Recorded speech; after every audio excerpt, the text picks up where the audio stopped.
오늘도 그 말씀 속에 또 은혜의 자리 속에 함께 하시는 또 우리 모든 성도들의 심령과 삶 속에 주님께서 주시는 은혜와 평강이 항상 넘쳐나시기를 축원합니다. 올해 우리가 하나님 아버지 안에 거하는 교회라는 그 주제를 가지고 이렇게 믿음으로 가면서 하나님에 대해서 다시 한번 우리의 시선을 좀 모으고 있어요. 신앙의 본질은 어떻게 보면 하나님을 아는 데서부터 출발하거든요. 그런데 우리가 하나님에 대해서 어느 순간 자꾸 잊어버려요. 그리고 나에게 관심을 가져요. 그런데 어떻게 보면 성경의 전체의 내용은 우리가 하나님을 향하던 마음이 나나 주변으로 향하게 될 때 그때부터 인생에는 문제가 오게 된다라는 것을 성경이 가르쳐 주거든요. 그래서 항상 신앙은 우리의 시선을 자꾸 하나님께 고정하는 거고 예수님께 고정하는 것도 출발하게 되고, 그렇게 될 때 우리의 삶에서 하나님의 일하심이 나타나게 되는 것들을 성경이 우리에게 말씀해 줍니다. 그런데 이제 우리가 하나님께서 스스로 소개하신 말씀 속에서 찾아보니까 하나님은 하나님 스스로를 아버지로 표현하기를 정말 기뻐하셨어요. 근데 이 아버지라는 의미는 성경에 보게 되면 부모님이라는 의미와도 같을 수 있고, 그리고 그 시대의 왕이나 제사장이나 선지자들이나 목자 같은 이러한 의미, 리더와 같은 의미와 동일한 의미라고 할 수 있어요. 그런데 우리가 왜 하나님께서 우리에게 아버지의 모습, 목자의 모습, 왕의, 선지자의 또는 이러한 다양한 리더의 모습들을 우리에게 보여주시느냐?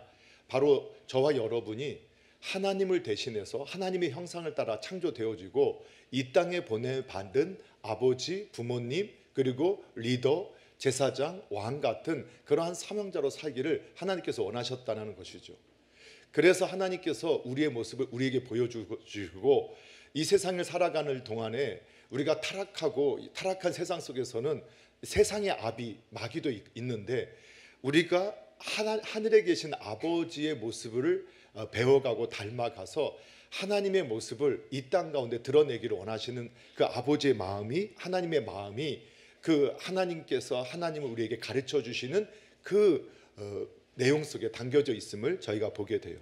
그 지난 시간까지는 우리가 하나님이 사랑이시다, 이제 이 말씀을 통해서 함께 말씀을 상고했었잖아요. 그런데 이제 오늘은 하나님이 공의와 정의를 사랑하시는 분이다라고 오늘 시편 33편 5절에 보게 되면 나와 있는데 그 말씀 그대로를 제목으로 잡아서 그는 공의와 정의를 사랑하시며라는 제목으로 오늘 공의와 정의의 하나님 아버지에 대해서 함께 말씀을 통해서 상고하고 은혜를 받으려고 합니다. 자, 먼저는 우리 하나님 아버지는 어떤 하나님이시냐? 사랑의 하나님 동시에 공의의 하나님이세요. 어떻게 보면 우리가 가장 많이 듣는 하나님의 성품, 또 하나님의 모습이 뭐냐면 항상 사랑과 공의예요.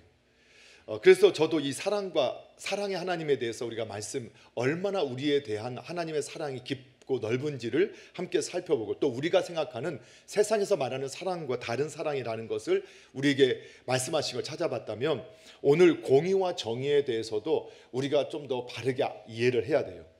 자, 우리는 사실 이렇게 언어를 쓰니까 다 알아들어요. 하지만 정확하게 그 의미를 모르고 적정한 선에서 그냥 이해하고 받아들이는 때가 많은 걸 보게 됩니다.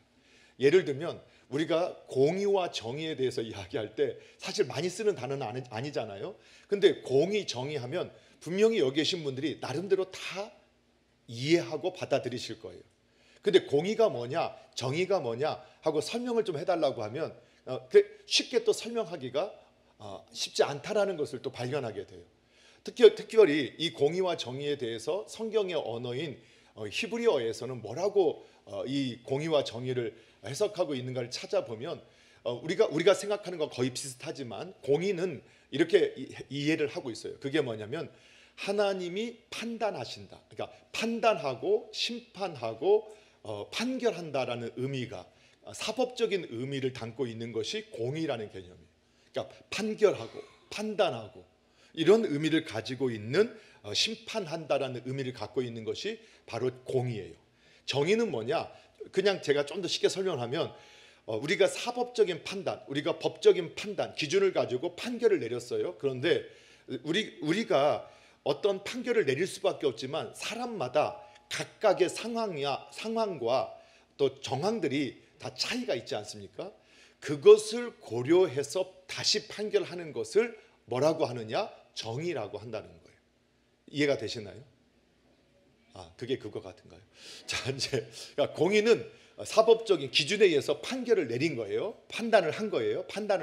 판결을 내린 거예요. 그런데 정의는 그 판단한 그 판결을 가지고 그 상황, 형편을 참작해서, 그래서 성경적의 의미로 보면 덕을 세워서 그 사람이 그럴 수밖에 없었던, 그러니까 행위 자체로는 이런 판결을 내리지만 그러나 그 사람이 그렇게 할 수밖에 없었던 상황을 참조해서 판결하는 것이 정의라는 거예요. 하여튼 너무 모르시겠다는 눈빛으로 저를 바라보니까 나갈 수가 없는 것들요. 자, 그래서 우리가 공의와 이 정의는 어쨌든 우리 안에서는 아주 중요한 문제예요. 왜 그러느냐? 공의는 이 공의와 정의는 이 세상을 유지하는 데 있어서 아주 중요한 원칙이고 또 법칙이기도 합니다. 공의와 정의가 무너지면 이 세상이 유지될 수가 없어요.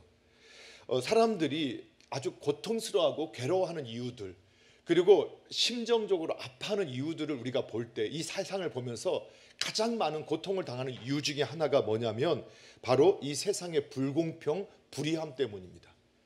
그래서 우리가 너무 많이 들어서 이제는 익숙하지만 유전 무죄, 무전 유죄, 그 다음에 무권 유죄, 유권 무죄가 되는 이러한 사회에 저희가 살고 있다. 너무 많이 쓰고 있는 단어잖아요.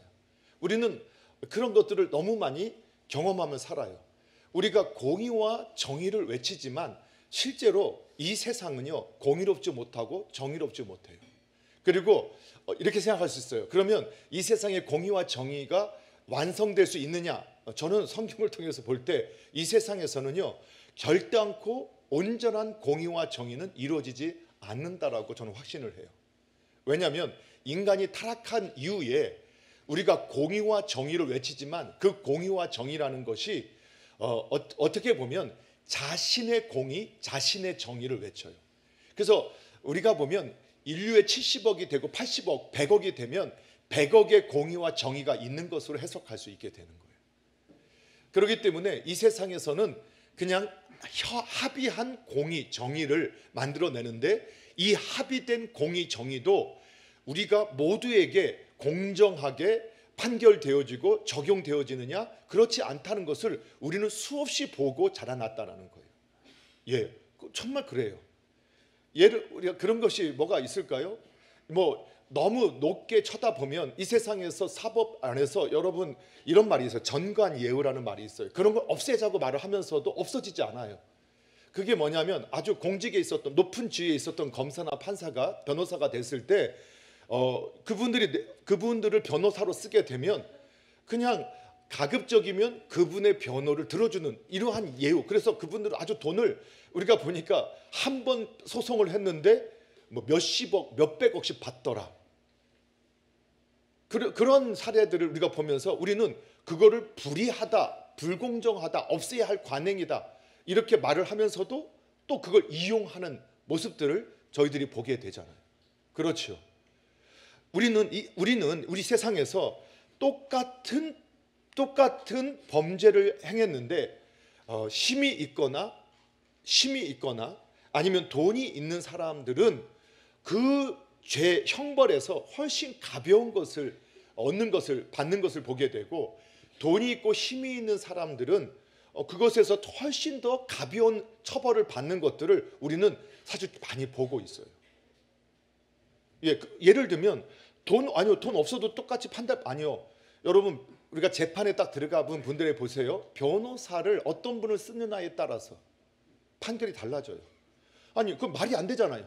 우리가 공의와 정의를 이야기한다고 하면 어떠한 재판관이 있든 어떠한 변호사를 썼든 그 결과는 똑같아야 되는 게 공의고 정의잖아요. 그런데 실제로 왜 변호사들을 쓰고 경력이 많고 아주 높은 공직에 있었던 변호사를 쓰려고 할까? 그리고 그들에게 수십억씩, 수백만 원씩, 수천만 원씩 주면서 해야 하는가? 아니, 범죄한 사실은 똑같은데 형벌이 달라진다니까요. 그래서 우리는 이 세상에서 공의와 정의가 없다라는 것을 어렸을 때 배우면서 자라나요. 그리고 결국은 그 공의와 정의가 뭐냐? 힘이 공이고 그리고 실력이 정의고 공이라는 걸 배워온단 말이에요. 그래서 여러분, 우리 초등학교 우리 어린 자녀들에게 엄마 아빠가 왜 공부해? 너 왜 잘 돈 벌어? 너 성공해? 라고 할까요? 예, 성공하고 돈 있고 힘 있으면 훨씬 더 이 세상에서 자유롭게 내가 공의가 되고 내가 정의가 되는 것을 우리 부모님들이 알기 때문에 그래요. 예, 지금은 그런 일이 없잖아요. 그래서 제가 가끔 예를 드는데 저희가 어렸을 때 초등학교 때까지는 매를 많이 안 내는데 중고등학생 남고 같은 경우 요거는 잘 모르겠어요. 저는 남고를 나왔는데 그냥 학교 가면 하루 종일 맞는 게 일이었어요. 그냥 뭐 숙제 안 해와서 맞고, 뭐 책 안 갖고 와서 맞고, 옷 체육복 안 챙겨와서 맞고, 뭐 교련복 안 갖고 와서 맞고. 그래서 쉬는 시간만 되면 저는 깜빡깜빡 있는 걸 저희 어렸을 때 부모님 챙겨주는 거 아니니까 뭐 입고 오는 게 많았어요. 그러면 쉬는 시간마다 그거 빌리러 다니는 거예요. 여기 가고 저기 가서 그거 못 빌리면은 그날은 그냥 맞는 거예요. 그리고 맞는 거를 뭐 선생님 때린다고 해서 선생님한테 인권이다 뭐 그런 게 없었잖아요. 그냥 맞아요. 그리고 맞으면 그냥 맞는 거예요. 그냥 그렇게 지냈어요. 그런데 그런 시대 선생님들이 얼마나 정말로 존경받고 권위가 있었고 선생님들한테는 한마디 우리가 대꾸도 하지 못했던 시대였단 말이에요. 그런데 그 시대에요. 똑같이 체육복도 안 갖고 오고 똑같이 머리 숙제도 안 해오는데 안 맞고 선생님들이 다음에 열심히 해와 하고 부드럽게 웃어주는 친구가 있었어요. 저희 반에. 근데 그 친구의 아버지가 나중에 보니까 국회의원이었어요.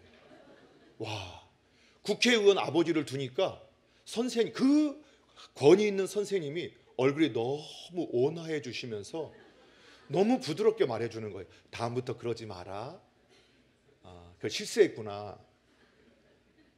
근데 우리한테는 왜 그렇게 안 할까요? 그래서 우리는 어렸을 때부터 그걸 배우는 거예요. 제가 이제 이 어떤 세미나 같은 걸 참석하면서 오래전에 제 차가 좀 더 작았을 때요. 지금은 제 차가 커요. 카니발 막 크니까 뭐 여러 명도 태우고 가고 막 그렇게 가요. 근데 그때 이제 조금 작은 차를 타고 탈 때였었는데 호텔 세미나 앞에 딱 가는데 앞에 먼저 세단이 왔어요. 그 같이 하시는 분이 오시니까 그 호텔 입구에서 막 뛰어와가지고 문을 딱 열어주고 90도 인사를 하는 거예요. 제가 딱 갔어요. 또 뒤에 따라서. 어떻게 했을까요? 예, 막 뛰어와서 저리 가라고 이렇게 막 저쪽으로 가라고 이렇게 빨리 빼요 저기 이렇게 이야기하더라고요. 그걸 보면서 와, 야, 지금 누가 주체자인지도 모르네. 보이는 것, 힘 있는 것, 돈이 이게 공이고 이게 정이구나 하는 걸 배워요. 그러면서 우리들이 이러면서도 우리가 공의 정의를 외치지만 실은 나의 공의, 나의 정의가 항상 우선하는 것들을 우리는 배우며 자라나죠. 그런데도 또 그렇게 하면서도 이 세상에 그런 모습을 보면 저도 상처를 받는 거예요. 야, 제가 신앙이 없었으면 그 순간에 이런 생각했으니까요. 웃으면서 그때 저리 가세요 할 때 웃으면서 제가 참 세상은 다 이렇구나 하고 웃으면서 제가 차를 빼고 그냥 걸어왔어요. 그런데 그 순간에 정말 만약에 제가 하나님이 없는 사람이었다라면 이 세상은 역시 돈이구나. 그리고 제가 그때 모임에 같은 주최자였다고 한다면 내려서 요즘에 그 드라마 같은 거 보면은 갑질하잖아요. 응? 뭐야? 뭐 이렇게 되지 않았을까? 왜? 그게 바로 우리가 그래서 우리는요. 내가 공의와 정의가 돼서 나는 누리고 싶지만 그러나 이 세상의 불의와 불공정을 보면서는 굉장한 아픔과 고통과 상처를 받아요. 여러분 그렇지 않을까요? 그것이 세상이에요. 그래서 사람들이 가지고 있는 보편적인 감정 중에 하나가 뭐냐? 억울함이에요. 억울해요. 억울함보다 조금 더 지나치게 되면 원통해요. 원통해서 못 산다는 거예요. 그러면 여러분 억울한 거 다 알잖아. 억울해요? 안 억울해요? 예. 억울해요? 안 억울해요? 왜 억울해요? 근데 억울이 뭐예요? 제 얼굴이 억울해요? 그게 아니잖아요. 얼굴이 억울이 아니라 그 억울은 뭐예요? 예, 우리가 이렇게 다 아는 것 같아도 막상 표현하려면 잘 안 되잖아요. 그 국어사전 저도 잘 억울하고 뭐가 억울하지? 하고 찾아봤어요. 국어사전 찾아봤더니 아무 잘못 없는데 꾸중을 듣거나 벌을 받거나 하는 거예요. 내가 잘못이 없어요. 그런데 꾸중을 듣거나 벌을 받을 때 그때 갖게 되는 분하고 답답한 감정이에요. 막 분하잖아요. 화가 나잖아요. 내가 잘못 없어요. 그런데 그런 일을 겪어요. 꾸중을 듣거나 또는 벌을 받아요. 그러면 억울한 감정이 들고 화나는 감정이 있는 거예요.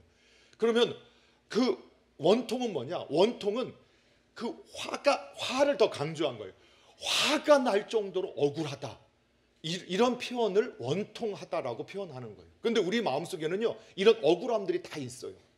억울함들이. 그리고 그것이 상처가 돼요. 정말 없어요.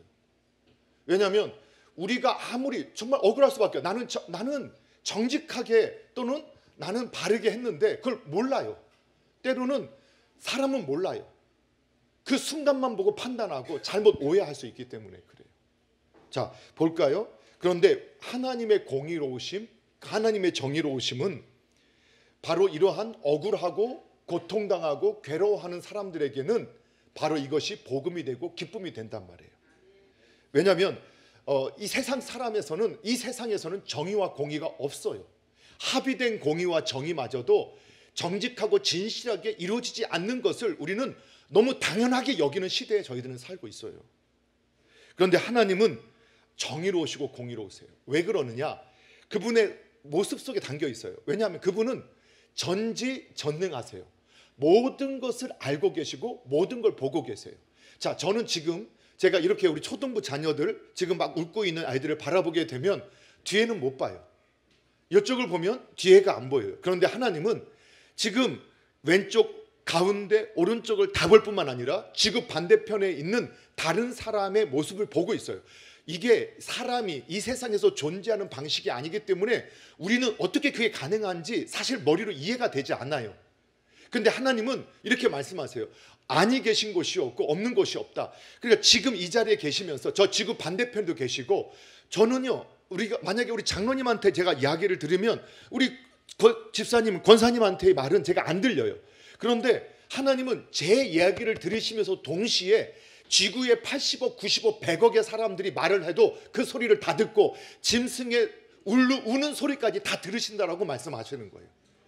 그렇기 때문에 그분이 우리의 모습을 어느 정도로 보고 계시느냐?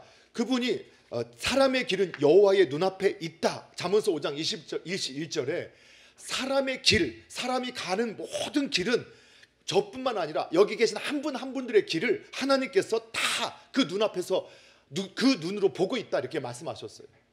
뿐만 아니라 잠언서 15장 3절은 여호와의 눈은 어디서든지 악인과 선인을 감찰하신다는 거예요. 아주 추적해서 다 보는 것처럼 우리가 악인으로 살든지 선인으로 살든지 하나님이 다 보고 계신다는 거예요. 그러니까 우리에 대해서 하나님은 오해할 수 없으세요. 다 알고 계세요. 보고 계세요. 우리는 전후 사정을 알지 못해요. 그런데 하나님은 전후 사정을 다 알고 계세요. 그래서 그분이 판결을 내리시면 그분의 판결은 항상 옳아요. 항상 공평해요. 그리고 우리의 정상을 다 참작해 주세요. 예. 그래서 항상 저는 정상 참작 무죄가 되는 거예요. 그뿐만 아니라 하나님의 성품이 하나님은요, 하나님께서 스스로 히브리서 6장 18절에 보면 하나님이 거짓말을 하실 수 없다 이렇게 표현해요. 하나님은 거짓말 못 하시는 분이에요. 그러니까 하나님이 우리의 모든 것을 알고 계시고 보고 계시고 또 하나님은요, 우리가 이해할 수 있도록 하나님이 판결할 수 있는 규정, 기준을 하나님께서 정하셨어요. 근데 하나님께서 그 기준을 그때그때 바꾸시지 않으세요. 2000년 전, 5000년 전, 또 지금도 하나님의 기준은 여전히 동일해요. 물론 그 기준은 동일하지만 형벌은 그 시대에 따라서 형벌의 양은 바뀔 수 있죠. 이거 설명하면 또 너무 길어지니까 그래요. 하여튼 하나님의 기준은 바뀌지 않아요. 지금도. 그러니까 그때 범죄했어. 2000년 전에 범죄한 것은 지금도 범죄고 2000년 전에 선한 것은 지금도 선해요. 이해가 되세요? 그 하나님의 기준은 변함이 없어요. 그러니까 우리에게 자유로워요. 그 기준이 자꾸 왔다 갔다 하면 어느 때 그러면 어떤 것에 내가 맞춰야 되느냐, 그거 생각하는 것도 우리한테는 고역이 될 거 아니에요. 그런데 하나님 앞에서 보면은, 하나님 앞에서는 우리가 하나님의 정한 기준은 언제나 동일하니까 그 동일한 길대로 가면 우리의 믿음의 조상들이 그 길로 가서 복을 받았던 길은 동일하게 우리가 복을 받고, 우리의 믿음의 선조들이 그 길이 아닌 길로 가서 형벌을 받고 심판을 받았다면 우리도 그 길로 가면 형벌받고 심판받는 게 동일하다는 거예요. 예. 그래서 하나님은 우리가 선하고 의롭게 살고 깨끗하게 살면 하나님께서 그와 함께 하시면서 그의 삶을 도와주신다 한 것들은 그대로 이루어져요. 그것이 5000년 전이든 2000년 지금이도 그대로 이루어지는 거예요. 예. 그렇기 때문에 하나님은, 하나님의 판단은 왜곡이 없어요. 불의가 없어요.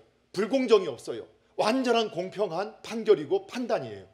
그것이 우리에게 자유를 주고 우리에게 평안을 주고 위로가 되어지고 소망이 되어지는 것을 여러분 믿으시기 바랍니다. 자, 그러면 우리가 이렇게 하나님이 어떤 분이시라겠어요? 공의의 하나님이시다. 정의의 하나님이시다. 그런데 우리는 이 불공정한, 불의하고 불공정한 세상 속에 살고 있어요. 그러다 보니까 또 우리 스스로가, 내가 당할 때는 그렇지만 또 우리가 누군가에게 불공정한 사람이 될 때가 있어요. 불의한 사람이 될 때가 있어요. 우리는 각자가 자기의 공의와 자기의 정의를 가지고 살기 때문에 그러한 일들이 이 세상 속에는 아주 비일비재하게 많아요. 자, 그럴 때 그러면 우리가 정말 억울해요. 너무 원통해요.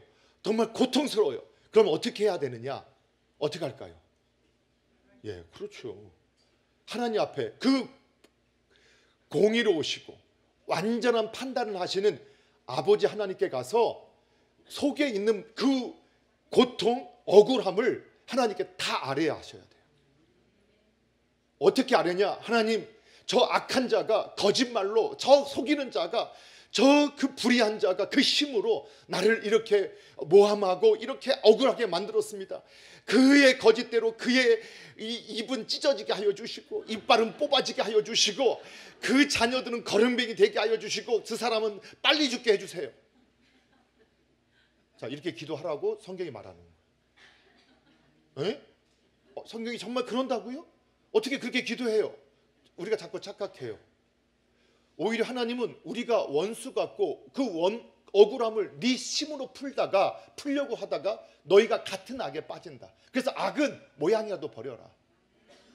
예. 그래서 하나님 그것을 원하시지 않아요. 그런데 오히려 원수 감고 그 억울함을 풀어줄 수 있는 분은 그 사람마저도 공평하지 않아요. 내 억울함을 풀어주겠다고 하는 그 사람마저도, 그 사상마저도 이 세상에서는요 공평하지 않다니까요. 근데 하나님은 속지 않으세요. 하나님은 공의로우세요. 그래서 그분한테 가서 자신의 이야기를 다 하라는 거예요. 그런데 우리가 지금 이렇게 기도하자 하니까 우리 막 권사님, 집사님, 장로님부터 시작해서 아이들까지 어떻게 그렇게 기도해요? 이렇게 말하잖아요. 어떻게 그렇게 기도할까? 한번 찾아볼게요. 왜냐하면 성경에서 실제로 다윗이라는 사람이, 그는 하나님 뜻대로 하나님의 공의의 정의에 따라 살려고 하는데 너무 억울한 일을 정말 너무 고통스러운 일 많이 겪었어요. 그때마다 그도 힘이 있으니까 창을 던지고 칼을 뽑아서 같이 죽이고 같이 해코지를 할 수 있었지만 그가 택한 방법은 하나님의 방법을 따르는 거예요. 그가 기도하러 간 거예요. 자, 우리가 여러 성경의 시편에는 다윗의 찬송과 감사도 있지만 이 억울함을 호소하는 기도가 또 많이 담겨 있어요. 그게 성도의 모습이라는 거예요. 그래서 시편 109편 한번, 같은 시편이니까 시편 109편으로 넘어가 볼게요.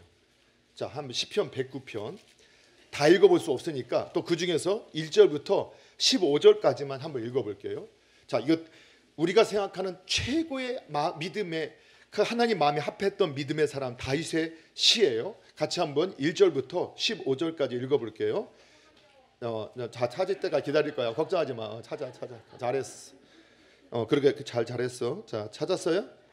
네. 자, 그럼 한번 1절부터 15절까지 읽어볼게요. 시작. 내가 찬양하는 하나님이여 잠잠하지 마옵소서.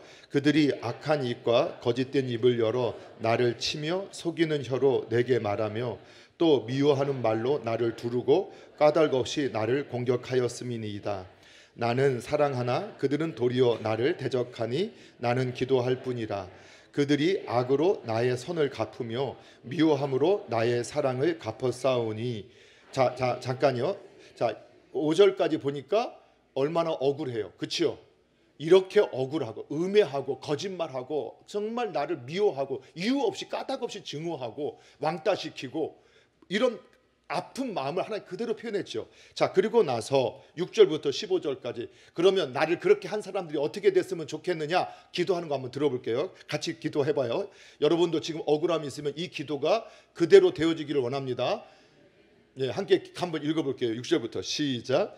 악인이 그를 다스리게 하시며 사탄이 그의 오른쪽에 서게 하소서. 그가 심판을 받을 때에 죄인이 되게 나오게 하시며 그의 기도가 죄로 변하게 하시며 그의 연수를 짧게 하시며 그의 직분을 타인이 빼앗게 하시며 그의 자녀는 고아가 되고 그의 아내는 과부가 되며 그의 자녀들은 유리하며 구걸하고 그들의 황폐한 집을 떠나 빌어먹게 하소서.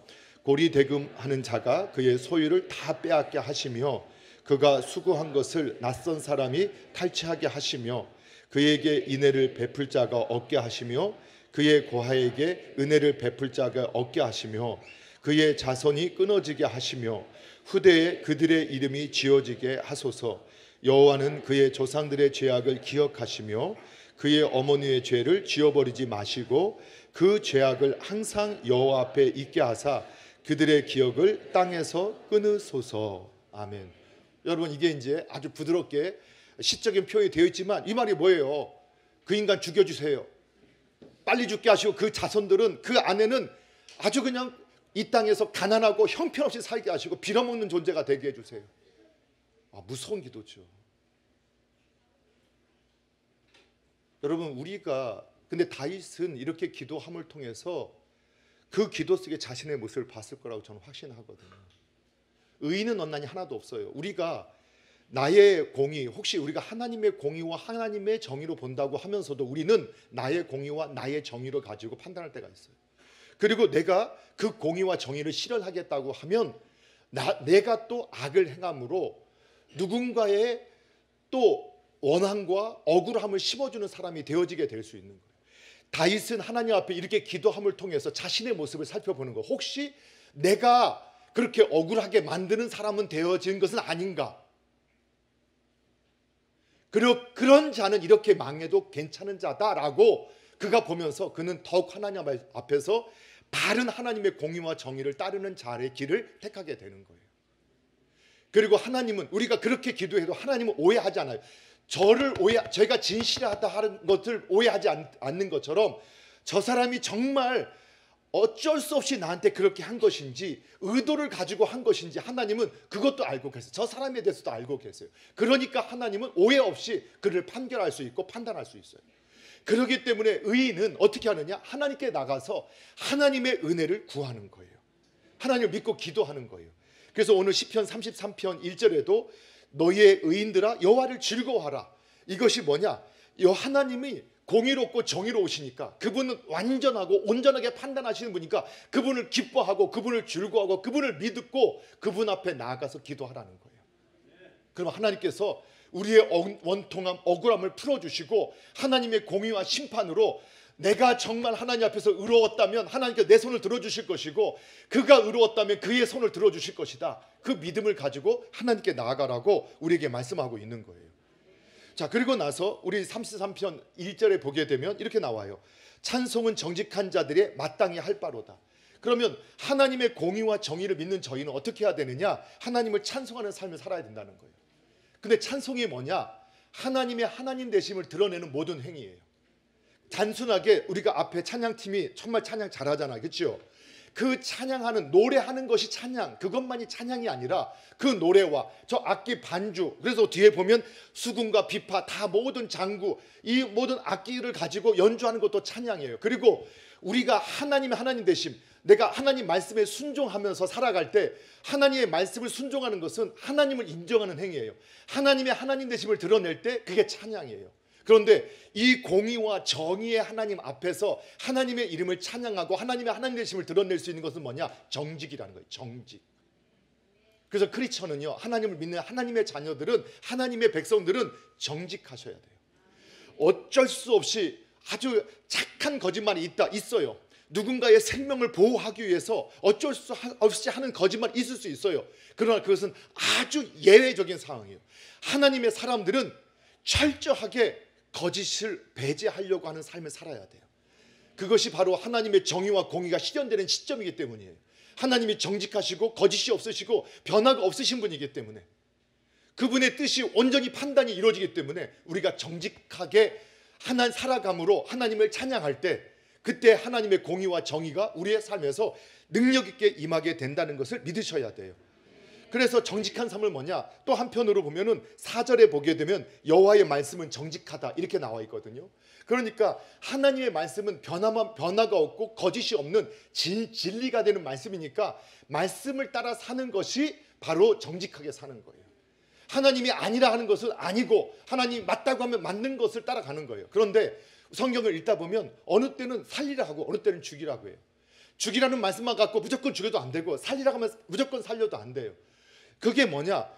그 말씀을 하실 때의 상황과 환경, 그래서 하나님이 어떠한 의도를 가지고 하나님 어떤 마음을 가지고 그 명령을 주셨는가, 그걸 분별할 수 있는 자가 돼야 돼요. 그렇기 때문에 어느 때는 우리가 그렇잖아요. 엄마 아빠한테 화가 날 때가 엄마 어때는 그때는 왜 하라 하더니 이번 얘기 하지 말라고 해. 근데 그 어머니 아버지 의도를 모르면 자녀들이 불평하게 되죠. 근데 의도를 알면 왜 지금 그걸 하라고 하지 말라고 하지, 그걸 알게 돼요. 그런데 어느 똑같은 시간에 어느 때는 TV를 봐도 되고 어느 때는 안 봐야 돼. 그 이유가 뭐야? 항상 이 시간에 봤을 때 난 볼 거야. 이 시간은 아니었으니까 안 할 거야. 이게 아니라 아버지가 말할 때, 어머니가 말씀하실 때 그 이유가 뭐냐? 그 의도를 알 때는 그 행위 자체에 묶임당하지 않게 되는 거예요. 그래서 우리가 하나님의 말씀을 따라 살아가는 것이 정직하게 사는 거예요. 오늘 포괄적으로 말씀을 드립니다. 또 한 가지는, 그래서 우리는 뭘 배워야 되느냐? 그 하나님의 말씀의 의도를 배워야 돼요. 하나님의 말씀의 뜻을 의도를 배워야 돼요. 그래서 우리가 하나님 우리에게 주셨던 계명의 모든 의도는 뭐에 있다겠어요? 하나님 사랑하고 이웃 사랑해라. 거기에 근거해서 시작돼야 되는 거예요. 예. 자, 그리고 나서 우리가 또 어떻게 살아가야 되느냐? 우리가 공의와 정의를 따라 살아야 돼요. 이 세상엔 공의와 정의가 없어요. 그런데 우리는 하나님의 공의 정의를 가지고 우리도 할 수만 있다면 공의와 정의를 행하는 사람이 되도록 우리가 힘쓰고 애써야 됩니다. 여러분, 우리가 이 세상에서 공의와 정의가 없기 때문에 얼마나 고통스러워요. 그러니까 공의와 정의를 행하는 자가 돼야 돼요. 여러분, 아모스 5장 24절에 보면 우리가 잘 아는, 너희가 오직 정의를 물같이 공의를 마르지 않는 강같이 하라. 정의를 물같이 흐르게 하고, 그리고 공의를 또 마르지 않는 강같이 하게 하라. 이게 누구에게 했던 말씀이냐? 하나님 백성에게 했던 말씀이에요. 아니, 이 시대에 하나님의 백성들이 자신들을 위해서 어마어마한 대저택을 지으면서 가난한 자의 신발을 빼앗고 외투를 빼앗았다. 그게 하나님의 공의 정의, 하나님의 공의와 정의. 가난한 자를 돌보라고 힘을 줬는데 그 힘을 가지고 오히려 착취하고 빼앗는 데 사용했다. 누가? 크리스천들이, 교회가. 그래서 하나님께서 하나님의 백성들을 향해서 선지자들에게 제발 너희 삶 속에서 공의가, 정의가 하수같이 물같이 강같이 흐르게 만들어라 라고 하나님 말씀하시는 거예요. 그래서 우리는 이 시대에 여러분 공의롭고 정의롭게 사는 사람들이 되어져야 해요. 여러분, 이 세상의 법이 공정한가요? 공정하지 않은가요? 이 세상 법이 공정해요? 이 세상 법이 완전해요, 완전하지 않아요? 자, 제가 한번 예를 들어볼게요. 얼마 전에 장로님 제가 이제 교회 그 차를 타고 다니니까 과속을 했다고 딱지가 날라왔다고 저한테 갖다 보여주셨어요. 목사님, 과속을 하셨나 봐요 하고 보여주셨어요. 날짜를 보니까 그 금요 철학 끝나고 제가 입양 선교회 그 모임을 좀 하러 가는 그 밤이었어요. 그러니까 철학 끝나고 빨리 가려고 그 저녁에 차가 안 맞게 속도를 쫙 냈어요. 그런데 요즘에 거의 단속 카메라가 있어도 차에 내비게서 띵동띵동 하기 때문에 찍힐 예가 거의 없죠. 그런데 이제 그 골목길로 골목길로 들어가서 아주 무슨 그 펜션 같은 걸 빌려서 거기서 모임을 하고 있는데 거길 찾아가려 하니까 그 골목에 학교가 다 있으니까 다 30km짜리 그 과속 단속이에요. 그런데 이제 속도를 내다가 처음 아마 했던 것인 것 같은데 거기가 딱 가는데 띵동띵동띵동 소리가 났어요. 물론 먼저 30km 구간입니다. 이건 나왔지만 띵동띵동띵동 하는데 그걸 제가 너무 늦게 들었어요. 그래서 브레이크를 얼른 밟았어요. 밟았지만 찍혔어요. 36km, 45,000원. 그래서 제가 그 밤에 찍히고 났다는 사실을 알아서 너무 분노했어요. 억울했어요. 아니, 어린이 보호구역은 애들이 찾기를 다닐 때 보호하라고 한 거 아니에요. 지금은 아가양도 별들도 다 잠들어 있는 시간에 애들은 다 집에 있는 이 밤에 그 아무 차도 없는 그 시골 길에서 30km를 찍는 게 맞아요? 여러분 다 선동 당하잖아요. 그러니까 이게 불의한 법이에요. 그러면 더 화가 나는 건 우리 같은 IT 최첨단 현지국에서 그냥 애들 등교 시간, 학교 시간만 딱 30km 해놓고 그 외 시간은 50km, 60km 올려도 될 만한 IT 기술을 갖고 있는 이 IT 강국 대한민국에서 이런 마음이 드니까 더 억울한 거예요. 제 말이 설득력이 있지 않으세요? 그런데 사람들이 그 법을 만들어 놨어요. 만들어 놨는데 만들었기 때문에 저는 그 법에 저촉이 되고 제가 36km를 더 지나가서 45,000원 내라 하면 너무 억울한데 야, 이걸 가지고 우리 가족 치킨 회식을 할 수 있었는데 하지만 내야 되는 거예요. 그럼 어떻게 해야 되느냐? 바꾸고 싶으면 어떻게 해야 돼요? 국회의원을 잘 뽑아야 돼요. 국회의원이 지역 사회를 보면서 지역 사회를 돌보고 불합리한 법들을 없애고 정말로 필요한 주민을 위한 것들의 법을 만들어서 요청하는 거예요. 또 그러니까 근데 국회에서 지나갔잖아요. 그럼 어떻게 해야 되느냐? 그래서 신앙인들이 이러한 사회와 정치에 관심을 가지고 불합리한 것들에서 같이 마음을 모아서 정말로 다른 사람들과 나의 이익이 아니라 모두의 공공적인 선을 마련하기 위해서 함께 힘을 모아서 이런 것들은 바꿔달라고 청원을 해야 되는 거예요. 그렇지만 어떻게 해요? 우리는 정한 공의, 정의를 지키는 자가 돼야 돼요. 뭐와? 하나님의 법과 충돌하지 않는 한. 여러분, 그런 은혜가 있기를 바랍니다. 그래서 성경에 보니까 이렇게 나와 있어요. 레위기 19장 15절에 보면 하나님께서 우리 세상을 재판하는, 우리가 판단하는 우리에게도 이런 말씀을 하시는데, 너희는 재판할 때, 판결을 할 때, 공의를 세울 때, 정의를 세울 때 불의를 행하지 마라. 정확한 기준을 가지고 하라는 거예요. 하나님의 기준을 가지고 가난한 자의 편을 들지 말아라. 세력 있는 자라고 두둔하지 말고 공의로 사람을 재판해라. 판단은 동일해야 돼요. 심 있는 자나 심 없는 자나 동일해야 돼요. 그러나 거기에 정상을 참작하는 것에 대해서는 정말 우리가 세밀하게 살펴서 죽이기 위해서 판결하는 게 아니라 신앙 안에서는 살리고 회복하게 하는 일에 사용할 수 있어야 된다는 거예요. 여러분, 하나님은 공의로우신 하나님이세요. 여러분, 이 말씀은 사랑의 다른 표현이다. 여러분 들어보셨지요? 공의는 사랑의 다른 표현이에요. 왜? 저와 여러분이 불의하고 불공정하고 불평등한 이 모습 속에서 얼마나 고통당하고 아파하고 정말로 이 현실 속에서 괴로워해요. 그런데 공의가 실현됐을 때 우리의 영혼은 자유가 있게 되고 평화가 있게 되고 기쁨이 있게 돼요. 그래서 공의는, 하나님의 공의는 사랑의 다른 말인 거예요.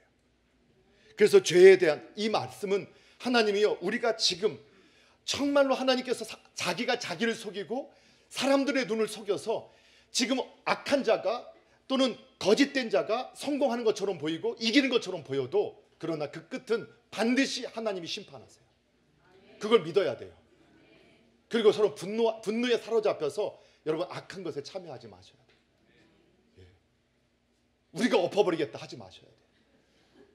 하나님께 맡기시고 하나님의 뜻에 따라서 조심스럽게 접근하셔야 돼요. 이 말씀은 또 한 가지는 의에 대해서 반드시 보상하신다는 거예요. 정직하게 살고 공의롭게 살고 의롭게 살고 깨끗하게 살고 진실하게 살아가는 하나님의 사람들, 이 땅의 사람들에게는 하나님께서 어떻게 갚아주시느냐? 하늘에서 하나님께서 그 공의에 합당한 보상을 하나님 약속해 주시는 거예요. 이 세상에서는 너무 더디게 이루어질 수도 있고, 이 세상에서는 그 시대에서는 그 공의가 실현되지 않을 수 있어도 이 땅에서도 하나님의 공의는 반드시 실현된다는 것이 이 시대, 이 세대 역사예요. 반드시 실현됩니다.